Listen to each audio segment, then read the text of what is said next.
Joining us to discuss his 2024 3rd District congressional bid is retired NYPD detective and businessman Mike Sapraicone. Mike, thanks for being here with us right in studio. Well, Michael, thanks for having me. This is terrific. We're going to get to the breaking news, but I do want to start off about why you ran. As you know, Long Island helped flip the House back in 2022, and that was in part because of what happened in the 3rd District.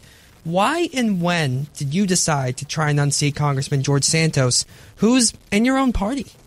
Well, I looked early on once Santos had won, and I thought it was about time. You know, something didn't seem right with Santos. The stories were breaking. But on my personal view, I'm tired of listening to the far, far left, and I'm tired of listening to the far, far right.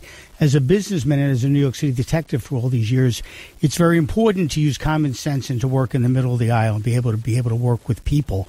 In my business, we were able to look at best practices and bring our clients together over things that one company did better and another company did better. So I think that's important. You say work across the aisle, and I was literally at the State of the Union in February, and you actually see that in reality from the gallery, how they fight across the aisles, right?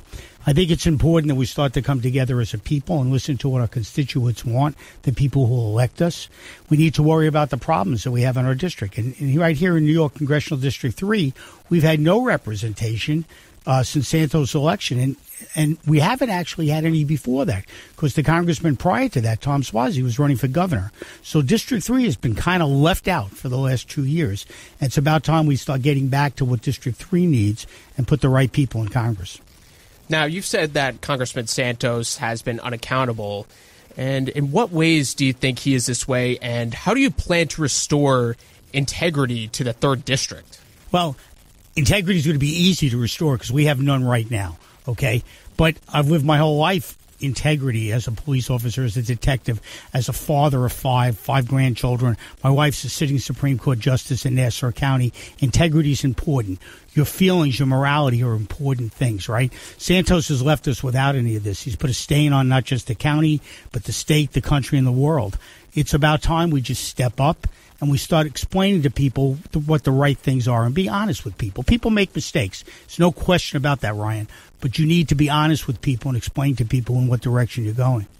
Now, you mentioned wanting to work across the aisle, and the GOP itself is kind of struggling right now to work within themselves. The House of Representatives has gone without a speaker for 3 weeks, and as you saw today, Congressman Tom Emmer from Minnesota dropped out hours after becoming the speaker designee. Is there any candidate that you support right now that you would support? No, there's no adults in the room right now, and it's embarrassing, right? So we're looking at situations. I think they shouldn't have moved the way they moved on McCarthy. I think we'll see Kevin McCarthy come back. I know that might sound a little absurd, but at this point, I don't know if we have anybody there right now. Emmers, they looked at to be a little bit too moderate, okay? Jordan, of course, was much too conservative. So now you have to appease the 8 people that removed McCarthy, and we have to try to work something out where you have a moderate who wants to work on both sides and wants to get something done. Right now, we're just getting nothing done at all in Congress. It's terrible. The world is looking at us as weak, okay? There's situations going on in Israel, like I'm sure we'll talk about, and we need to stand behind Israel, not just as a country, but as human beings. We can't accept what happened 17 days ago in Israel. This is unacceptable. Terrorism is unacceptable. And we have to worry about our own homeland now, too. Because of the disruption we have in D.C. and what's going on throughout the world, we're making ourselves very vulnerable to this. And we need to step the game up and make sure we have things in order. But we can't do anything until the House gets on its feet and names a speaker. And touching more on that global scale, particularly with the Israel-Hamas conflict, President Biden, he recently proposed a $105 billion package that would provide about $14 billion for Israeli defense. Now, I just want to get your thoughts on the president's proposal.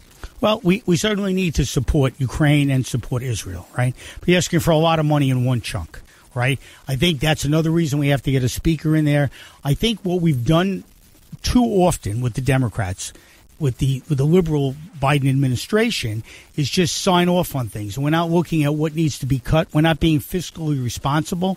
I'm not saying we should not give aid, but we should look at where we're giving the aid. We gave $6 billion to Iraq. Now, there's nobody standing up right now and saying this $6 billion went to Iraq for this war. But obviously, we're not stupid. we can understand where this money is being moved to, and what are we doing to make sure that these things don't happen in the future. Would you support sending U.S. troops to either Israel or Ukraine? I would support that. I think that's important. Or one? Well, I would take a priority. Right now, I would send somebody to Israel. That's where I would be. Why? Because that's just beginning, okay? Ukraine's going on for a long time, almost 2 years, I think, right?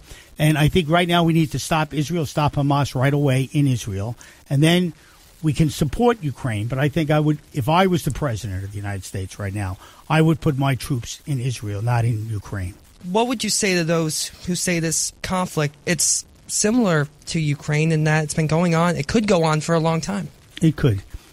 But I think right now we're in the heat of the moment there. Okay, I think right now we need to stop it right away. If you look at your campuses, I don't know what's going on in Hofstra, but if you look at some of the campuses across the country, Columbia, Harvard, you're seeing this divide of supporters for Palestine and supporters for Israel. Everybody deserves to live a good life, but we can't allow terrorism, and we can't allow that to happen right now. And you're seeing a divide, not just in the country, on the campuses and in the world. We need to do the best we can. As America, we are the strongest power in the world, and we are the people that everybody in the world looks up to. We need to not be weak and stand up to what our responsibility is. And for those of you just joining us, we are speaking with 3rd District candidate Mike Sapraicone. Now, Mike, you worked in the NYPD for 2 decades, and major crimes rising about 22% in New York City from 2022 to 2023. And crime, of course, being on the minds of a ton of voters heading into this local election season. Now, what do you feel are the solutions to reducing crime in the nearby area? So, Ryan, in the early 90s, when we had Bill Bratton as the police commissioner and Rudolph Giuliani as the mayor, we had a thing called broken windows. We dropped crime in New York City down by a tremendous amount. Homicides from somewhere 2,700 homicides that year down to 300 or 400, whatever it is. So crime right now is not what it was in the 90s, and we shouldn't panic and think that it is. But if we don't do something right now, crime will become that again, and we can't allow that. In Long Island, we have, in my district, in District 3, which covers about 19% of Queens, in Malibu, Whitestone, Flushing, and Bayside, you have a lot of car thefts. You have a lot of home evasions. Okay, you still have robberies and burglaries. These are things we need to concentrate on. But we need to work with the police, where the liberal Biden administration is looking to defund the police. We certainly now, with terrorism going on and with the crime the way it is building up again, we need to give the police the tools they need and support them in order that they can do their jobs to keep us safe. And Mike, there are roughly 10 young voters in this room, and there are millions across the country. Many of them will be voting in their first election come 2024. Now, there are several candidates running against you on the Republican and Democratic sides in the 3rd District.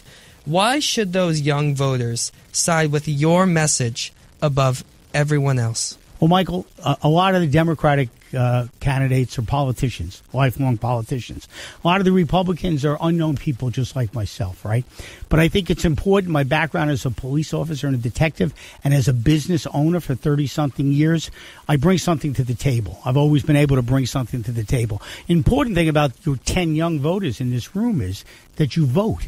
Okay, that's important because people complain and say, this is terrible, this is terrible. And when I say to them, well, did you vote? They say, oh, no, why would I vote? Your vote's important. And what's more important, you're going to a great institution here at Hofstra.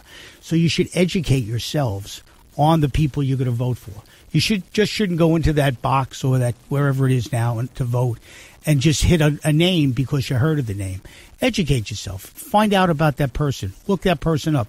My assistant, before she took my job, and she's a junior, I think, at Farmingdale, she vetted me first before she took the job, which I thought was pretty impressive.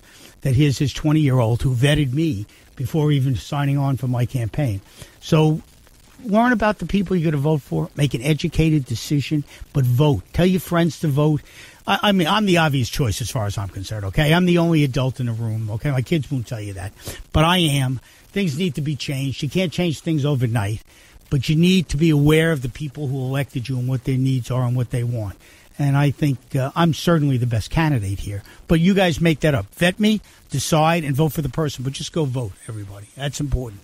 Republican challenger to George Santos, Mike Sapraicone. Mike, thanks for coming in, especially right here in studio. Michael, thank you so much. Ryan, thank you.